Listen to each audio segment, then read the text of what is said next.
안녕하세요.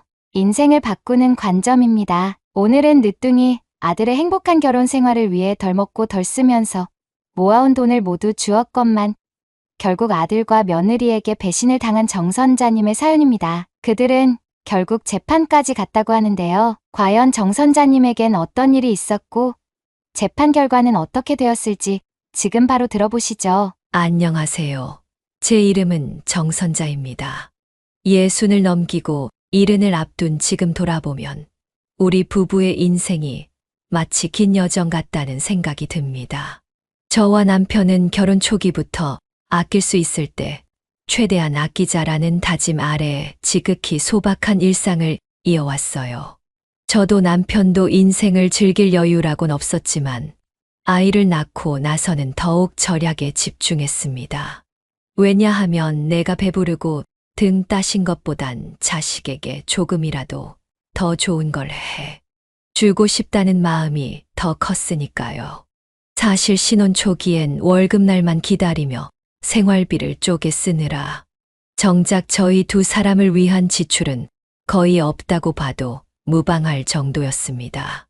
옷이 낡아도 꿰매 입고 식당에 가고 싶어도 대신 집에서 간단하게 밥을 해 먹곤 했죠. 그렇게 틱을 모아 태산이 되진 않았어도 적어도 우리가 의지할 자금 정도는 마련을 할 수 있었습니다. 그렇게 저희 부부의 일상을 포기할 정도로 소중한 존재가 바로 우리 아들이었습니다. 하나밖에 없는 아이였던 데다가 늦둥이였으니 저희 부부는 아들에게 모든 정성과 애정을 쏟을 수밖에 없었습니다. 결혼한 지 6년 만에 어렵게 얻은 자식이었거든요. 저는 집에서 아이를 봐야 했기에 남편 혼자 일해 벌어오는 수입이 빠듯할 때도 아들을 위한 교육비와 생활비만큼은 아낌없이 지출했습니다. 부모가 처음이니만큼 서툴고 부족하다고 하더라도 적어도 아들을 위해선 최선을 다하자는 그 마음 하나로 저는 남편을 도와 동네 자투리 일을 조금씩 해가며 아들의 교육비를 모으곤 했습니다. 아들이 초등학교를 다닐 때까진 별 어려움이 없었는데 중학교와 고등학교에 올라갈수록 돈이 더 많이 필요하더군요. 그래도 저희는 부모가 해줄 수 있는 범위 안에서 열심히 노력했습니다. 아들도 저희의 마음을 알아줬는지 생각보다 공부를 너무 잘해줬기에 대학도 좋은 곳으로 진학을 할 수 있었죠. 아들이 대학 합격증을 들고 집에 왔을 때 그 기쁨은 정말 이루 말할 수도 없을 정도였습니다. 뭐랄까, 가슴이 마구 벅차올라서 주체할 수가 없었달까요. 그렇게 무난하게 대학을 다니던 아들은 졸업 무렵이 되자 좋은 회사 취직까지 성공할 수 있었습니다. 저희의 인생과는 달리 아들의 인생은 막힘없이 탄탄대로였죠. 그때부터 남편은 종종 제게 이런 이야기를 하곤 했습니다. 우리 아들도 언젠간 좋은 사람을 만나서 장가를 가겠지. 그때 부모가 미천을 대줄 돈이 넉넉하게 있어야 하는데 말이야. 그러게요. 우리 진욱이도 지금 당장은 아니지만 나중에는 좋은 인연을 만나 결혼을 할 날이 올 텐데 그때를 위해서라도 조금씩 더 모아나 봐요, 여보. 요즘 집값도 워낙에 비싸서 대출을 받네 뭐네 하던데 적어도 대출은 받지 않게끔 도와줘야지 옆에서. 그렇게 시간이 흘러 아들은 저희에게 정말 괜찮은 인연을 만났다며 결혼을 하고 싶다는 이야기를 꺼냈습니다. 저희한테 소개를 시켜주고 싶다는 말에 저는 흔쾌히 데리고 오라고 했고 얼마 후 며느리가 될 아이를 처음 봤는데 어찌나 싹싹하고 예의가 바르던지 요즘 사람들 같지 않다는 생각이 들 정도였습니다. 초면인데도 부엌에 스스럼 없이 들어와서 설거지를 돕겠다고 하거나 저를 살갑게 어머님이라고 부르며 요리를 어떻게 하는지 물어보기도 하더군요. 남편과 저는 가만히 눈빛을 교환하면서 복덩이가 굴러 들어왔구나 하고 속으로 감탄했습니다. 저 아이가 우리 아들의 옆을 책임져 줄 사람이라는 게 어찌나 마음이 든든하던지 저희는 고민할 것도 없이 두 사람의 결혼을 허락했습니다. 저렇게 예쁘고 싹싹하고 예의 바른 아가씨라면 충분히 사이좋게 행복하게 지낼 수 있을 것 같았거든요. 그렇게 아들을 장가 보낼 준비를 하고 있던 저희 부부에게는 아들의 신혼집이 가장 큰 고민거리가 되었습니다. 두 사람 다 막 사회에 발을 디딘 단계였기 때문에 대출 없이 신혼집을 마련하는 게 현실적으로 쉽지 않았거든요. 그래서 저희 부부가 모아둔 돈을 털어줘서라도 마음 편히 시작하게 도와주자고 남편과 오랜 대화를 나눴습니다. 우리 예전에 진욱이 결혼할 때 적어도 신혼집이라도 편하게 해주자고 이야기를 했었잖아요, 여보. 우리 여태까지 모아놓은 돈이 얼마나 되죠? 어디 보자. 한 3억쯤 되나? 아마 그 정도는 있을 것 같은데. 그거 그냥 우리 진욱이한테 줘버립시다. 진욱이도 그렇고 새아가도 그렇고 사회생활 시작한 지 얼마 되지도 않았을 텐데. 대출 받아 신혼집 사고 월급 받아 대출 이자 갚고 하면 남는 것도 하나 없을 거예요. 당신 생각은 어때요? 나도 당신 의견에 동의해. 그리고 어차피 우리가 그렇게 하기로 했었잖아. 저와 남편은 같은 생각을 하고 있었기에 망설임 없이 아들에게 이 부분을 이야기했습니다. 너희가 새롭게 시작할 수 있는 아파트를 증여해 주겠다고 말이죠. 아들은 처음에는 필요 없다며 부모에게 부담을 지워주기 싫다고 고개를 절레절레 저었지만 결국 저희가 계속해서 고집을 피운 끝에 저희의 의견을 받아들여 줬습니다. 처음엔 단순히 증여라는 방식으로 아파트 소유를 넘겨주면 될 거라고 가볍게 생각했습니다. 그런데 서류 절차를 알아보는 도중 남편이 TV 프로그램에서 봤다며 효도 계약이라는 것을 언뜻 제게 이야기하더군요. 그 말을 처음 들었을 땐 사실썩 내키지 않았습니다. 부모 자식 간의 관계는 당연히 믿음, 그리고 가족 간의 정으로 이어지는 거라고 생각했으니까요. 하지만 놀랍게도 부모가 재산을 미리 물려줬다가 갑작스럽게 자식과 갈등이 생기는 경우는 생각보다 적지 않았습니다.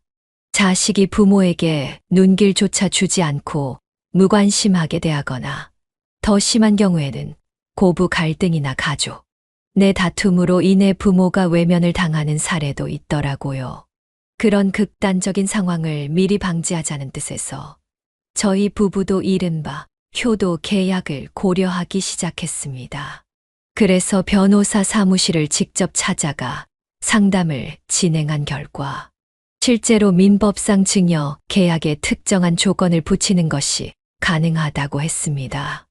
일명 조건부 증여라고도 부르는데 조건을 명시하고 이를 이행하지 않았을 경우 해당 증여를 해제하거나 재산을 반환받을 수 있다는 법이었습니다.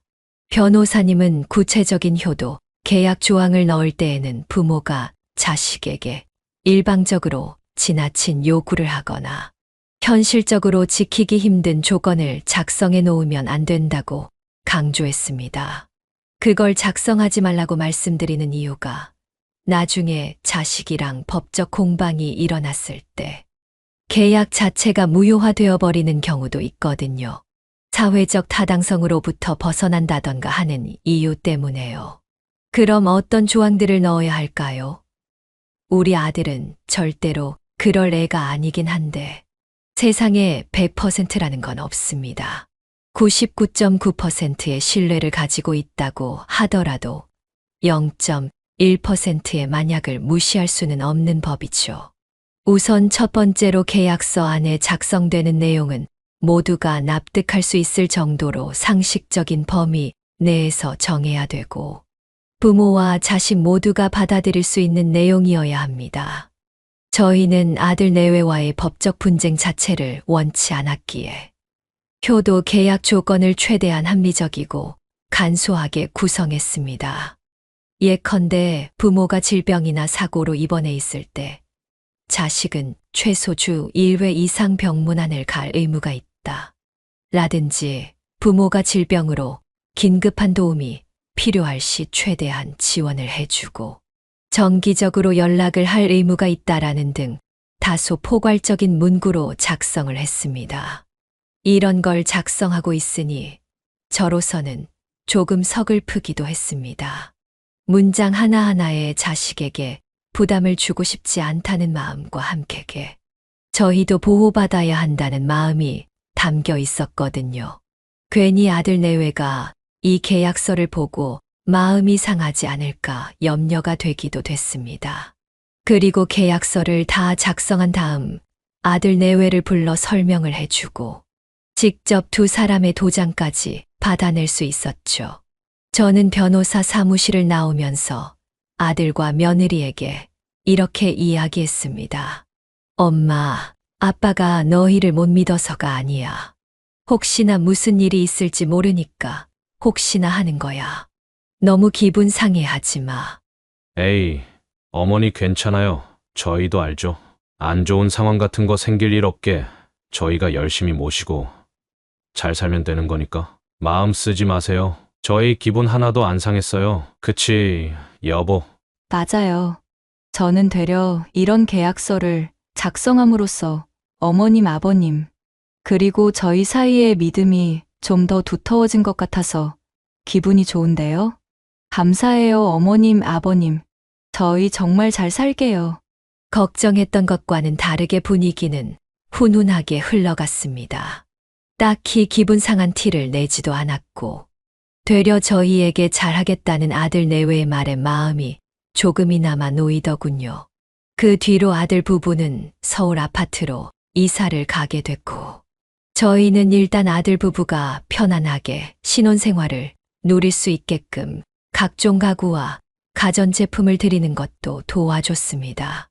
이왕 해주는 김에 최대한 도와줄 수 있는 건 도와줘야겠다 싶은 마음이 굴뚝 같았거든요. 사실 주변에서는 조금 걱정을 하기도 했습니다. 무조건 자식한테 많이 해주면 나중에 돌아오는 게 없어서 고생한다고 경험담을 전해주는 지인들도 있었지만 저희는 그저 행복해 보이는 아들 부부의 모습을 보면서 뿌듯했고 아낌없이 보태고 싶은 마음뿐이었습니다. 그러나 아파트를 증여한 지 얼마 지나지 않아 며느리의 태도가 조금씩 달라졌습니다.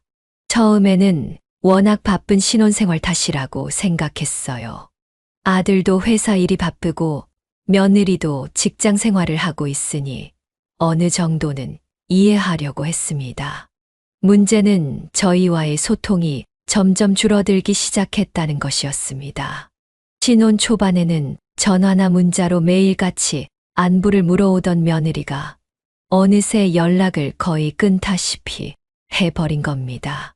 되려 사돈댁을 챙기는 모습은 종종 며느리 메신저 프로필 사진이 바뀌는 걸 보고 알아챌 수 있었습니다.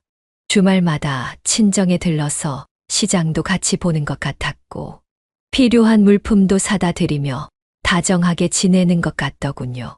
그래서 저는 그 모습을 보고 며느리에게 전화를 걸어 물었습니다. 너 요즘 바쁘니? 왜 이렇게 연락이 없어? 프로필 사진은 거의 매주 바뀌는 것 같던데. 죄송해요. 요즘 저희 친정에 일이 좀 있어가지고요. 친정에 일이 있어. 왜 사돈어른이랑 사부인한테 무슨 일이라도 생겼어? 아니요. 별일은 아니고 아버지가 건강검진에서 이상 소견을 좀 받으셔가지고요.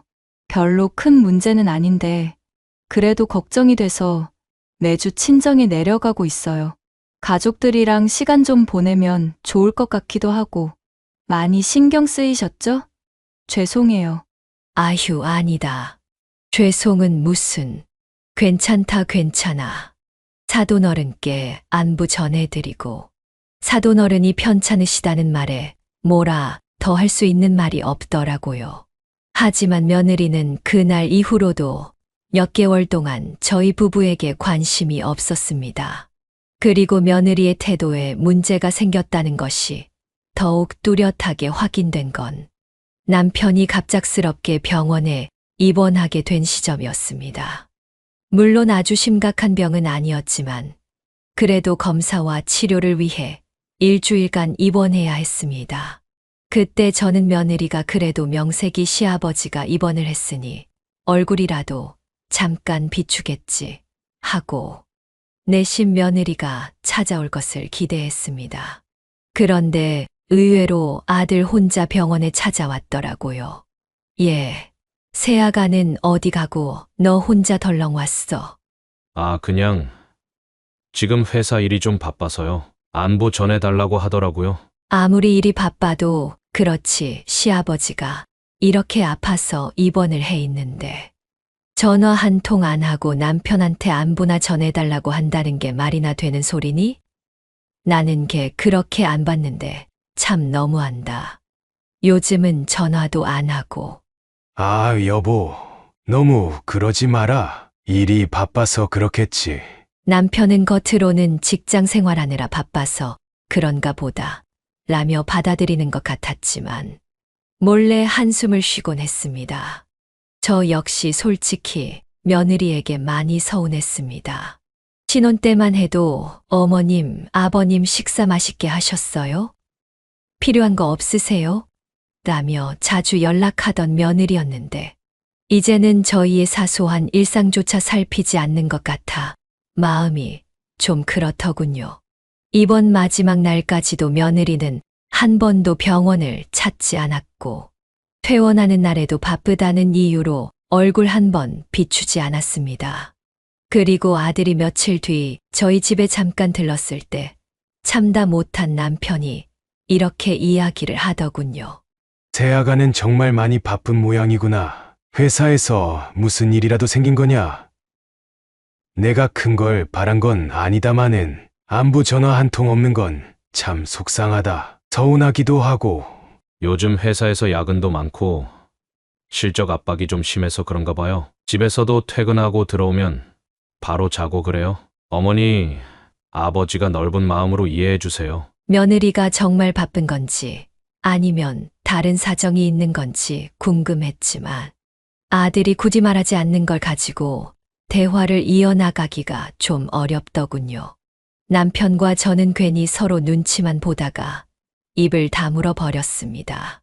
그리고 마음 한편에는 조금씩 근심이 생기기 시작했습니다. 증여 계약서에 사인한 지 얼마나 됐다고 벌써부터 시부모를 외면하는 건 아닐까 하는 걱정이 스멀스멀 올라오는 것을 막을 수가 없었습니다. 혹시 우리가 섭섭하게 한 게 있을까 하는 생각에 남편과 함께 먼저 나서서 뭘 더 챙겨줘야 하나 고민도 해봤지만 이미 아파트까지 증여해 준 마당에 저희가 아들 부부를 위해 더 해줄 수 있는 건 없었습니다.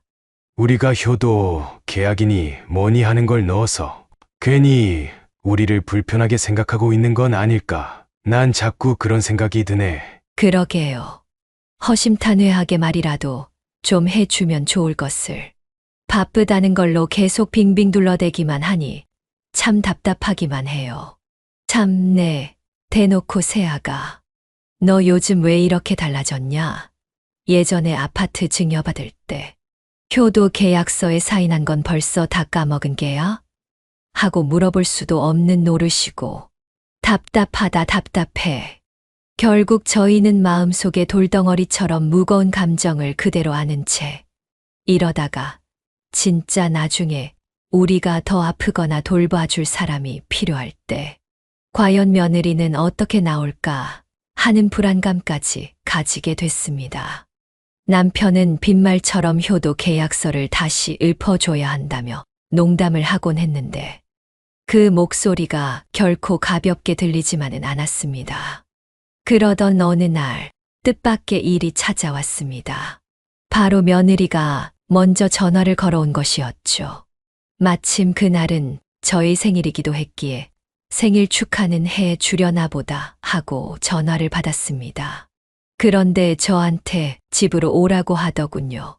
본인이 맛있는 생일상을 차려놨다면서 말이죠. 그 전화를 받고 저는 괜히 기대가 되어서 어떤 옷을 입고 갈지 한참을 고민하고 생일상을 같이 먹은 뒤에는 어떤 대화를 나누면 좋을지까지 상상했습니다. 그동안 묵혀왔던 걱정들을 털어내고 이전처럼 살가운 사이로 돌아갈 수 있을까 하는 기대도 했습니다. 그리고 고민 끝에 고른 옷을 입고 저와 남편은 아들네 집으로 향했습니다. 초인종을 누르니 며느리가 문을 열고 환한 미소로 저희를 반겨주더군요. 그런데 왠지 모르게 그 미소 뒤에는 어색함이 서려 있었습니다. 아들은 거실에서 저희를 맞아줬는데 집에 들어가자마자 집 안전체에 묘하게 정리가 덜 된 느낌을 받을 수 있었습니다. 뭔가 모르게 어수선했다고나 할까요? 물론 아들도 일을 하고 며느리도 직장 생활을 하니 바쁠 수밖에 없을 테지만 적어도 생신을 축하하기 위해 초대를 한 거라면 보통 조금은 더 깔끔하게 집을 정리해 두지 않나 싶은 생각이 들었습니다. 식탁 위에는 각종 음식들이 놓여 있었습니다. 그런데 생신상이라고 하기에는 너무나도 평범해 보였어요.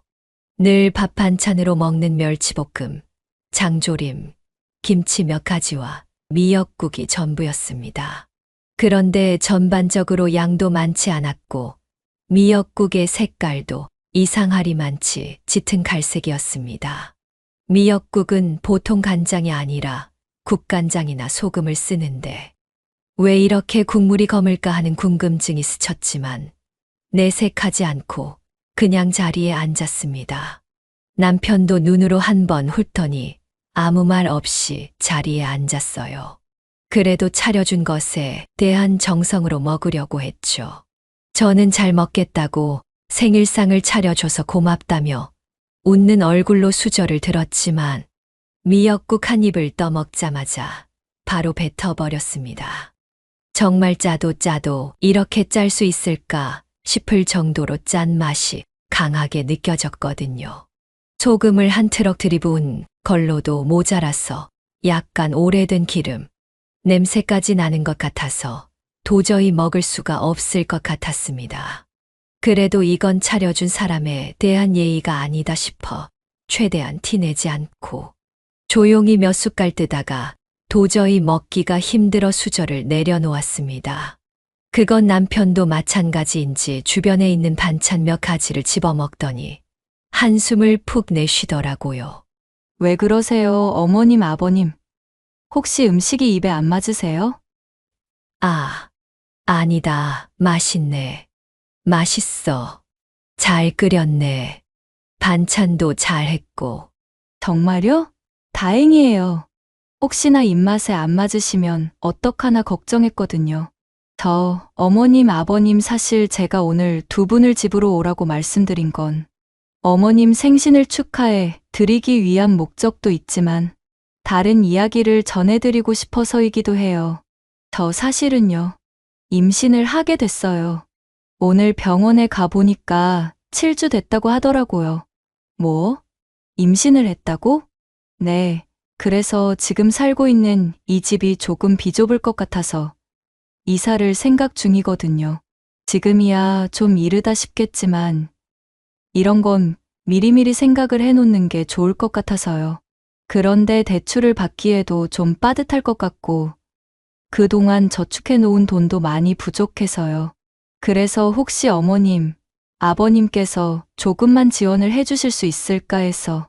어머니, 아버지, 그렇다고 너무 부담 갖지는 마세요. 저희가 빌리는 만큼 빨리 벌어서 빨리 갚을게요. 그냥 조금만 도와주시면 좋겠다 싶어서 말씀드리는 거예요. 부담 드리려고 하는 말이 아니고요. 그 말을 듣자마자 여러 감정이 뒤엉켰습니다.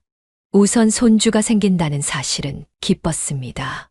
그러나 동시에 서운함이 스멀스멀 올라왔습니다.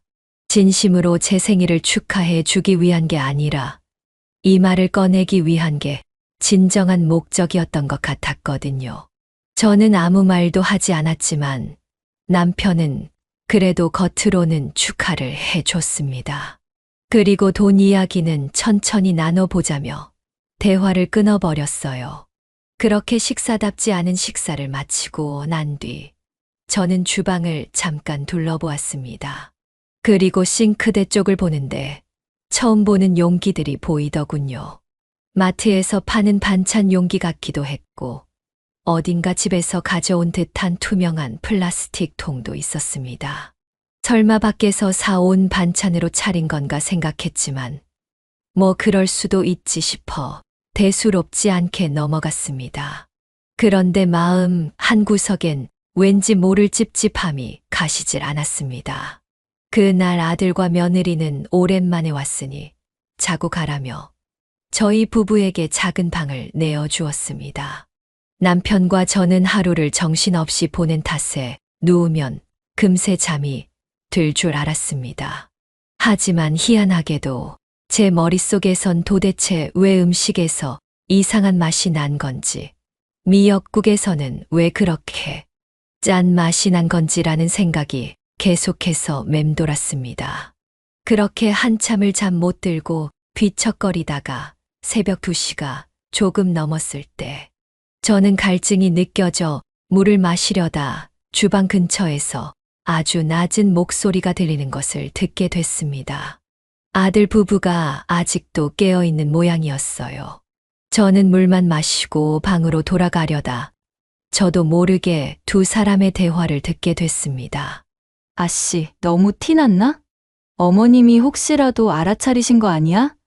아까 보니까 표정이 많이 안 좋으시던데. 글쎄, 눈치는 빠른 편이시긴 하거든?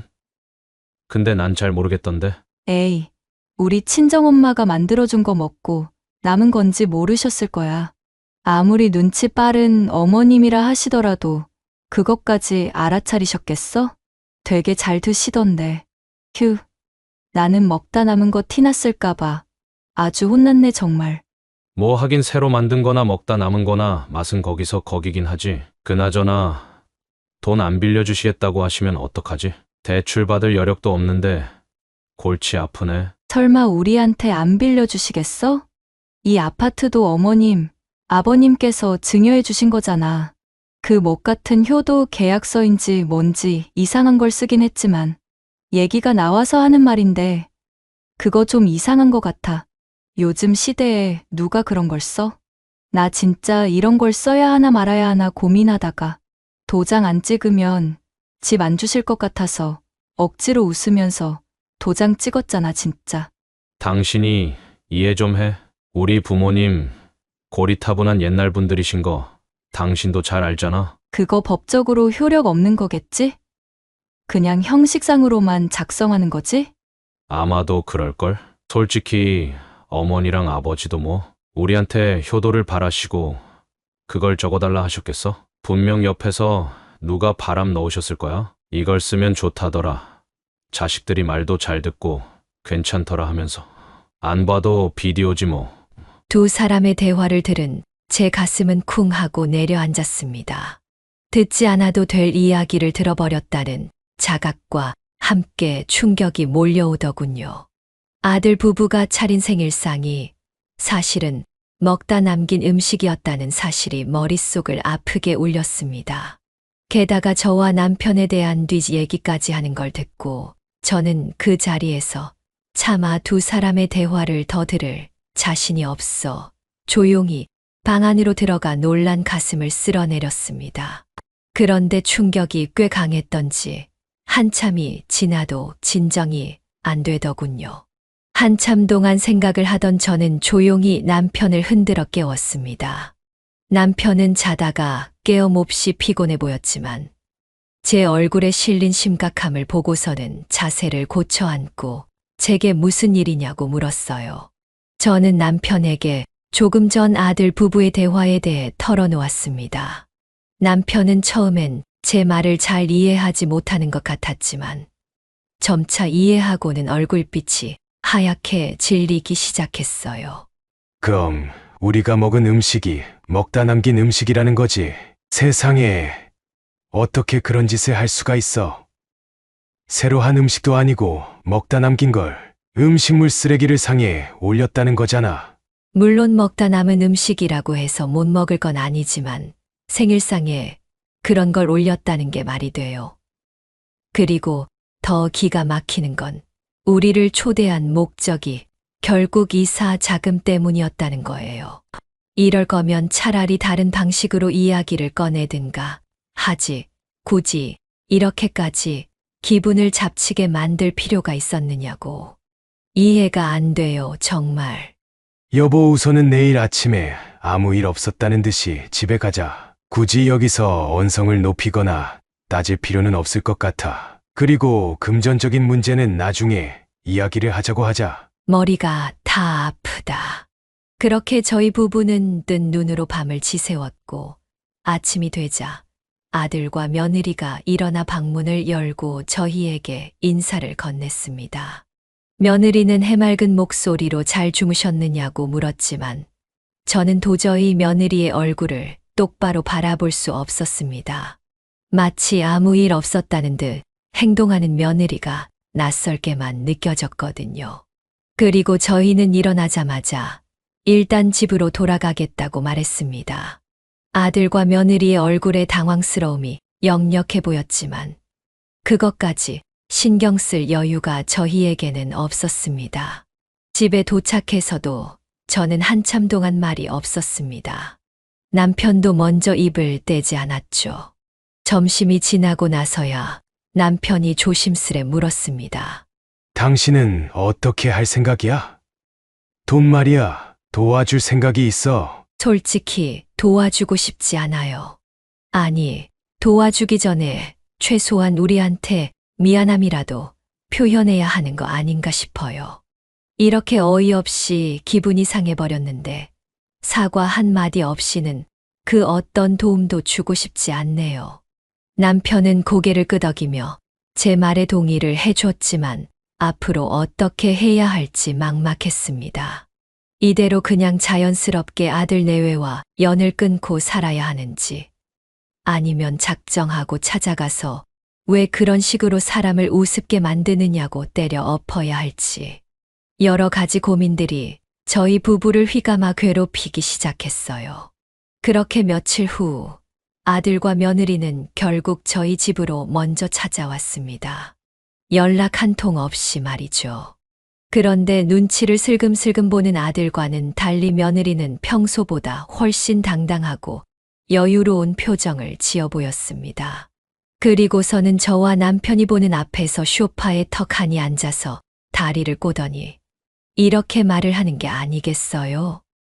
어머님, 며칠 전에 저희 집에서 주무셨던 날, 어머님 밖에서 저희 이야기 듣고 계셨던 거 다 알아요. 어머님이 뭐 어디서부터 들으셨는지는 모르겠지만 어머님이 단단히 오해하고 계신 것 같아서 해명하려고 찾아왔어요. 해명해도 되죠? 맞아요, 어머니. 저희 이야기도 들어보셔야지 계속 꽁하게 계시면 어떡해요. 저는 며느리와 아들의 말을 듣고 순간적으로 화가 머리끝까지 치밀어 올랐습니다. 하지만 이를 악물고 애써 감정을 누르려 했습니다. 그런데 며느리는 제 표정을 보고서는 조금도 미안해하는 기색 없이 뻔뻔하게 말을 이어나갔습니다. 어머님, 솔직히 요즘 누가 시어머니 생신상에 그렇게 정성을 들이나요? 나가서 사 먹던가 아니면 그냥 밀키트로 된 거 사서 만들어 차려드리고 말지. 세상이 어떤 세상인데요. 너는 지금 내가 그런 것 때문에 화가 난 걸로 보이니? 그럼 뭐 저희가 돈 달라고 한 것 때문에 그러세요? 그래. 차라리 돈이 필요했으면 그냥 전화로 사정을 설명하고 이렇게 해줄 수 있느냐 물어봤어야지. 사람 기분을 그렇게 잡쳐놓으니 좋던. 솔직히 어머님, 아버님 저희한테 해주신 거 고작 쥐콩만한 아파트 한 채 증여해 주신 것밖에 없잖아요. 겨우 집 하나 해주신 거 가지고 언제까지 계속 생색내실 생각이셨어요? 그 말에 남편과 저는 순간 말을 잃었습니다. 머릿속에서 며느리가 방금 내뱉은 말들이 계속해서 맴돌았습니다. 저희로서는 평생을 모은 돈이었는데 아들이 조금이라도 더 행복하기를 바래서 큰맘 먹고 장만해 준 집이었는데 며느리 입에서 그런 말이 나올 줄은 몰랐습니다. 아들은 저희 두 사람의 표정을 보고 머뭇거리며 말이 헛나온 거라고 애써 변명을 했지만 저희 부부의 귀에는 그 어떤 말도 들리지 않았습니다. 결국 그동안 꾹꾹 참아오던 분노가 화산이 터져버리듯 폭발해버리고 말았어요. 지금 뭐라고 했니? 그 집이 그냥 얻어진 줄 아니? 우리가 입을 거, 안 입고 먹을 거 좀 덜 먹고 평생 모은 피 같은 돈으로 사서 너희한테 준 아파트야. 그런데 그걸 겨우라고 말하는 거니, 지금? 어머님, 솔직히 저희도 두 사람이서 겨우 벌어먹고 사는 거예요. 사는 게 팍팍하고 힘들다고요. 고작 돈 가지고 이렇게까지 화내실 건 없다고 생각하는데요. 그래. 그러면 이걸 보고도 그렇게 말을 할 수 있나 보자. 너 이거 기억나니? 우리가 그 집을 너희에게 넘길 때 작성한 효도 계약서야. 조건부 증여로 너희들이 변호사 사무실까지 직접 찾아와서 직접 서명하고 도장 찍은 거. 기억 안 나니? 어머님, 그런 거 다 형식상이잖아요. 요즘 그런 계약이 무슨 의미가 있다고 그러세요. 참 고리타분하다, 고리타분해. 그래. 이게 과연 형식상으로 만들어지기만 한 서류인지 의미가 있는 서류인지는 법이 알려주겠지. 너희랑 이렇게까지 하고 싶지는 않았지만 네 태도를 보니 이렇게 해야만 하겠다. 제 목소리는 누구보다 이성적이고 담담했지만 속으로는 수없이 복잡한 감정이 뒤섞여 있었습니다. 이대로 더 참을 수는 없었어요. 그냥 참고 넘어갔다가는 제가 견딜 수 없을 것 같았거든요. 저는 곧장 안방으로 들어가 휴대전화를 꺼내 들고 당시 계약서 작성을 도와준 변호사님에게 전화를 걸었습니다. 그리고 해당 계약에 대한 위반건으로 소송을 진행하겠다는 의사를 밝혔고 짧은 침묵 끝에 변호사님께서 알겠다고 소송을 준비하겠다는 답변을 해 주셨습니다. 그렇게 저희에게는 찾아오지 않을 것 같던 가족 간의 피 튀기는 싸움이 시작되고야 말았습니다. 그렇게 전화 통화를 마친 뒤 저는 계약서와 관련 서류들을 하나하나 정리하기 시작했습니다. 계약서 사본, 당시 작성했던 메모, 그리고 그날 새벽. 혹시나 몰라 녹음을 해 놓은 두 사람의 대화 내용까지 모두 증거 자료로 제출하기 위해 모아두었습니다. 손이 부들부들 떨렸지만 더 이상 무시당하지 않겠다는 결심으로 마음을 다잡았습니다.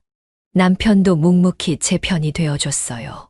처음에는 이렇게까지 해야만 하나 싶었는데 이 놈들 하는 꼴을 보니 괘씸해서 그냥은 못 넘어가겠어. 가족 간의 연을 완벽하게 끊어낼 각오를 하고 이제 다 정리하자고 여보.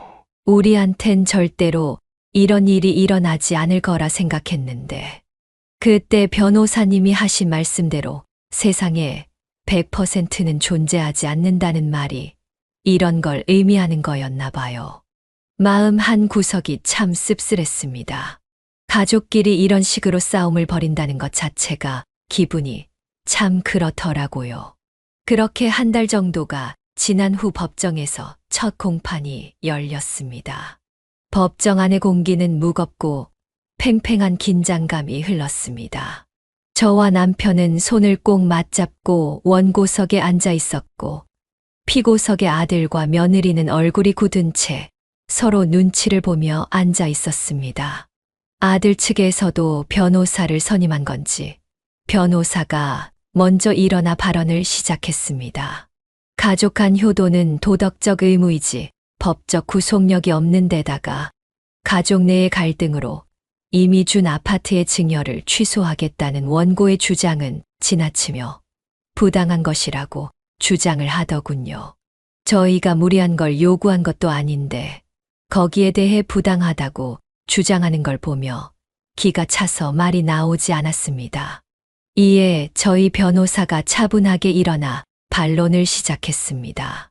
존경하는 재판장님, 본 사건은 단순히 가족 간에 일어난 갈등 따위로 치부될 수 있는 일이 아닙니다. 피고들은 명백한 조건부 증여 계약을 체결한 뒤 이를 위반하였으며 지속적으로 원고를 모욕하고 정신적 피해를 안겼습니다. 계약서, 원본과 더불어 피고들이 저지른 발언들이 담긴 녹취를 증거로 제출합니다. 원고 측이 모아온 증거들이 꽤 많네요. 피고 측, 효도를 조건으로 한 계약 내용을 인지하고 있었습니까? 네, 맞습니다. 저희 두 사람 다 인지를 하고 있었습니다. 저희 두 사람 다 대출을 받을 상황이 아니었고 집이 필요했어요. 그래서 어쩔 수 없이 계약서에 사인을 했습니다. 저는 그게 그냥 형식적인 걸로만 알고 있었어요. 솔직히 살아가면서 계약서 내용대로 다 지키고 사는 사람이 어디 있겠어요?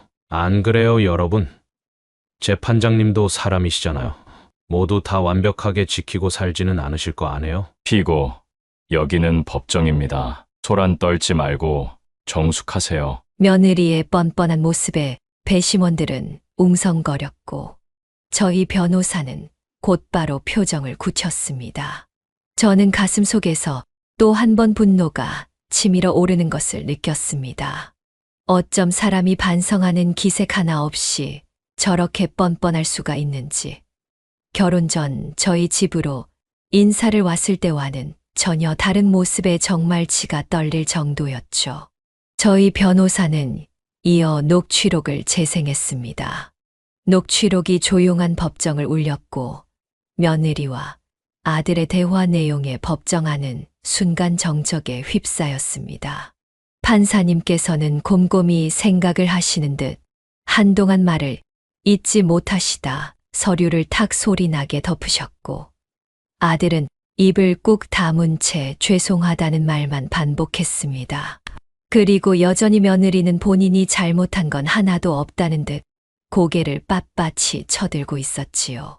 상대 측 변호사는 끝까지 이런 사례는 가정 내 다툼으로 봐야 한다고 항변했지만 저희 변호사는 절대 아니라며 단호하게 대응했습니다. 존경하는 재판장님, 가족이라는 울타리를 방패 삼아 계약을 위반하고 약속을 저버린 채 부모를 모욕한 피고들의 행동은 결코 간단한 가족사로 치부할 수 없습니다. 이는 법적 책임을 묻기에 충분합니다. 본 법원은 계약의 조건이 명백히 명시되어 있으며 피고들이 이를 위반한 사실이 입증되었음을 확인했습니다. 효도 의무가 도의적 요소를 포함하더라도 계약에 기재된 조항에 따라 이는 유효한 계약으로 간주됩니다. 이에 따라 해당 부동산 증여를 취소하고 원고에게 소유권을 환원하는 것으로 판결합니다. 법정은 저희 부부의 손을 들어줬습니다. 저희가 작성한 효도 계약서는 엄연히 법적인 효력이 있는 것이었고 그것을 어긴 것은 아들 내외였기에 증여받은 아파트를 돌려줘야 한다는 판결이 내려졌어요. 판결이 나자마자 며느리는 갑자기 자리에서 벌떡 일어났습니다. 얼굴은 붉게 상기된 채 손가락으로 저를 가리키며 큰 소리로 이렇게 외치더군요. 이게 말이나 되는 판결이에요? 솔직히 막말로 저희가 대체 뭘 어떻게 했는데요? 뭐 쌍욕을 퍼부은 것도 아니고 손찌검을 한 것도 아닌데 살고 있는 집을 뺏으시다니요. 심지어 지금 저는 홀몸도 아닌데 이런 법이 어디 있어요? 당신도 입이 있으면 뭐라고 이야기를 좀 해봐. 꿀 먹은 벙어리처럼 가만히 있지 말고. 피고, 여기는 법정입니다. 아까도 정숙하라고 말했을 텐데요. 어머님이 말씀해 보세요. 정말 저희를 상대로 이렇게까지 하시겠다고요? 어머님이 저희한테 이러시고도 두 다리 뻗고 편하게 주무실 수 있을 것 같으세요? 저는 이 판결 인정 못해요. 항소할 거예요. 아들은 옆에서 며느리의 팔을 잡으며 말렸지만 며느리는 손을 뿌리치고 눈물을 글썽이며 끝까지 가보자고 절대로 그냥 넘어가지 않을 거라고 악을 쓰듯 외쳤습니다. 판사님께서 여러 차례 주의를 주신 끝에야 며느리는 입을 꾹 다물고 법정 밖으로 나가더군요. 그 모습이 어찌나 그렇게 추해 보이던지. 그렇게 법원 판결이 난 뒤 아들과 며느리는 결국 집을 비워야 했습니다. 급하게 자기네들이 가지고 있는 자본 내에서 이사갈 곳을 찾으려 했지만 집값이 상당히 비쌌고 대출도 제대로 나오지 않아 결국 외곽의 낡은 빌라로 들어가게 됐다고 하더라고요. 그곳은 수도관이 자주 고장나고 겨울이면 난방비가 엄청나게 많이 나오는 곳이라고 악명이 높은 곳이었습니다. 게다가 회사를 다님에도 불구하고 돈이 어디로 새는 건지 돈이 모이지 않아서 생활이 완전히 궁핍 그 자체인 것 같았어요. 이걸 하나하나 어떻게 다 아냐고요? 며느리, 아들 할 것 없이 매일같이 문자를 보냈습니다. 자기네들이 이렇게 살고 있다. 죄책감이 들지 않느냐 하면서 말이죠. 나중에는 벽에 곰팡이가 슬어 있는 것까지 찍어서 보내주더라고요. 그리고 몇 개월 후 아들이 제 휴대폰으로 전화를 걸어왔습니다. 어머니, 그때는 저희 두 사람 다 제 정신이 아니었던 것 같아요. 어머니랑 아버지가 저를 어떻게 키워주셨는지 뻔히 다 아는데 제가 그런 행동을 하다니 제가 정말 죽일 놈이었어요. 이제라도 저희를 용서해 주시면 안 될까요? 용서는 그때 판결문이 내려졌을 때 빌었어야지. 이제 와서 빌어본들 무슨 소용이 있니? 버스는 떠났고 마음도 다 떠나버렸는걸. 이제 우리는 우리 인생을 살기로 했다. 자식을 위해 평생을 쏟아부었으니 이제는 우리 스스로의 노후를 위해 시간을 좀 쏟아보려고. 어머니, 그러지 마시고 제발 한 번만요. 네. 차라리 제가 이혼을 할게요. 이 사람이랑 헤어지고 나면 그때 저를 용서해 주시겠어요? 이건 네가 이혼을 하고 말고의 문제가 아니다. 아직 너는 뭐가 문제인지 모르는 것 같으니 너희가 뭘 놓쳤는지 그리고 뭘 잘못했는지 생각해보고 깨달을 쯤에 뼈저리게 반성하기를 바란다. 이만 끊으마. 전 단호하게 아들의 전화를 끊어버렸습니다. 솔직히 마음이 쓰이지 않는다면 거짓말이었지만 어쩔 수 없었습니다. 이 모든 상황은 아들과 며느리가 만든 것이었으니까요. 그리고 남편과 저는 오래전 약속했던 유럽 여행을 마침내 떠나게 됐습니다. 떠나기 전까지는 마음이 조금 쓰였지만 막상 비행기에 올라 끝없는 창공을 바라보니 그간 쌓여있던 속상함이 조금씩 옅어지는 걸 느꼈습니다. 태어나 처음 와보는 유럽 여행. 남편과 저는 벅찬 마음을 가득 품고 여기저기 돌아다니기 시작했습니다. 파리의 노천 카페에서는 달콤한 크레이프 케이크와 커피 한 잔을 즐기며 여유를 만끽했고, 베네치아에선 곤돌라를 타고 운하를 지나며 한국에서는 보지 못했던 낯선 풍경들에 한없이 감탄했습니다. 스위스에서는 처음으로 설산을 올랐는데 높은 산에 올라 깊은 숨을 들이켰다가 뱉어보니 묵직하게 남아있던 가슴 속 응어리들이 눈 녹듯 사라지는 듯한 기분이 들었습니다. 한 달 정도의 유럽 여행을 마치고 한국으로 돌아온 저희 부부는 살던 곳을 떠나 조용한 해안가 마을 근처에 작은 주택을 한 채 마련했습니다. 창문을 열면 파도 소리가 들리고 도시와는 다른 푸른 하늘, 맑은 공기가 마음을 편안하게 해줬습니다. 아침이면 남편과 해변을 거닐며 산책을 하고 돌아오면 직접 볶은 원두로 커피를 내려 마시는 것이 일상이었어요. 저녁엔 와인을 한 잔 기울이며 서로의 하루를 돌아보곤 했지요. 그리고 남편은 낚시 도구를 사들여 매주 주말마다 바다로 나갔고 저는 화분들을 키우면서 마음을 다스렸습니다. 시간이 흐를수록 저희 부부가 정말 잘하고 있다는 생각이 들었습니다. 자식에게만 매달려 지내던 시절엔 상상도 못했던 일상들이 이제는 자연스러웠고 그런 여유 속에서 비로소 우리의 참된 행복이 무엇인지 깨닫게 되었습니다. 때때로 저녁 무렵이면 둘이 나란히 바닷가에 앉아 노을을 바라보며 대화를 나눴습니다. 여보, 여기서 매주 주말마다 우리 두 사람만을 위한 파티라도 열까 싶어. 바다는 참 낭만적이야. 이 좋은 걸 왜 이제야 누리고 살까 우리는. 그러게요. 조금 더 빨리 알았다면 좋았을 걸. 그래도 이제라도 우리를 위해 살 수 있다는 것에 감사하고 있어요. 아들을 위한 삶이 아니라 오로지 우리 두 사람만을 위한 삶. 아들 내외의 소식은 가끔 그 동네에 살고 있는 지인을 통해 들을 수 있었습니다. 동네에서 허구한 날 싸운다고 하더라고요.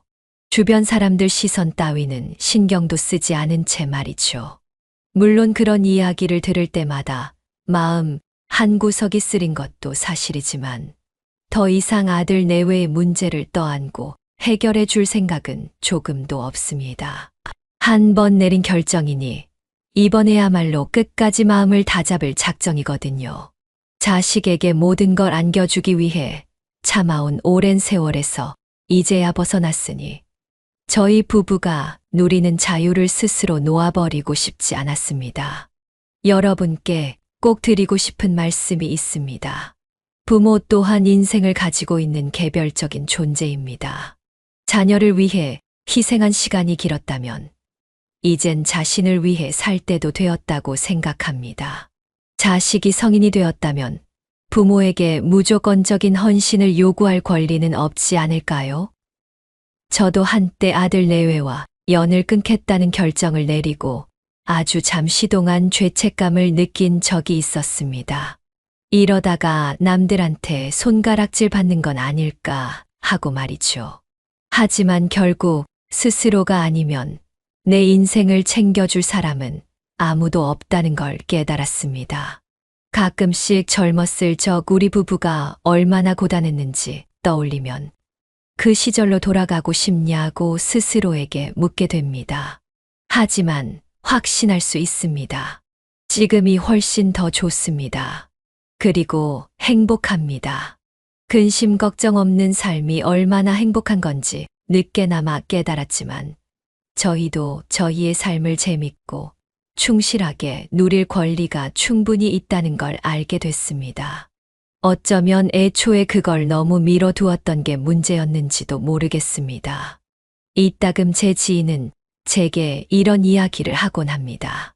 아무리 그래도 그렇지 부모가 자식을 놓아버리면 어쩌느냐 하고 말이죠. 하지만 저는 제가 놓은 것이 아니라고 항상 답해줍니다. 이미 아들은 성인이 되었고 본인이 저지른 것에 대한 대가를 치르는 이제는 진짜 어른이 될 차례라고 생각합니다. 어쩌면 누군가는 저희 부부를 보고 너무 이기적이라고 할지도 모릅니다. 하지만 바꿔 생각하면 우리가 평생을 착실히 살아오며 얼마나 가족을 위해 헌신했는지를 아는 사람이라면 이제야말로 우리의 행복을 찾아 떠나는 선택을 존중해 주리라 믿습니다. 죽는 날까지 후회만 하고 싶지는 않으니까요. 분주하게 돌아가던 세상에서 한 발짝 떨어져 우리는 매 순간 소소한 즐거움을 찾으며 삽니다. 아침이면 남편과 커플 운동복을 입고 가볍게 조깅을 나가고 낮에는 서로 각자 하고 싶은 일을 하며 저녁이면 다시 만나 오늘 있었던 일을 이야기해 주는 평범하고 행복한 삶. 이보다 더 만족스러운 삶이 있을까 싶습니다. 혹시 지금 이 글을 읽으시는 분들 중에 난 아직도 자식을 위해 헌신해야 하나 하고 망설이는 분이 계시다면 꼭 말씀드리고 싶습니다. 자식 사랑도 좋지만 자기 자신을 돌보는 일은 그에 못지않게 중요합니다. 우리 인생은 한 번뿐이고 웃으며 마무리하려면 누구보다 스스로를 아껴야 하니까요. 그러니 망설이지 마시고 남은 날들에 좀 더 진심으로 투자하시길 바랍니다. 여행이든 취미든 뭐가 됐든 본인의 행복을 위해 한 걸음 나아가 보시면 좋을 듯합니다. 저희 부부는 이미 그 길로 발걸음을 옮겼고 지금까지 그 선택을 한 것에 대해 단 한순간도 후회하지 않습니다. 앞으로도 계속 서로에게 충실하며 행복을 누리고 즐길 겁니다. 부모도 누구도 아닌 바로 당신 자신을 위해 살아도 된다는 사실을 잊지 마시길 바라며 사연을 마무리해 보려고 합니다. 저의 긴 이야기를 끝까지 들어주셔서 진심으로 감사합니다. 네, 오늘 이야기는 어떠셨나요? 오늘 이야기를 듣고 어떻게 생각하시는지 어머님, 아버님의 생각을 댓글로 공유해주세요. 저는 또 다른 사연으로 찾아뵙겠습니다. 좋아요, 구독, 알람 설정을 통해 앞으로도 따뜻한 정을 나눌 수 있게 함께 해주세요. 어머님, 아버님의 삶의 지혜와 경험을 나눌 수 있는 통로가 되겠습니다. 오늘도 인생을 바꾸는 관점을 통해 사연을 들어주셔서 감사합니다.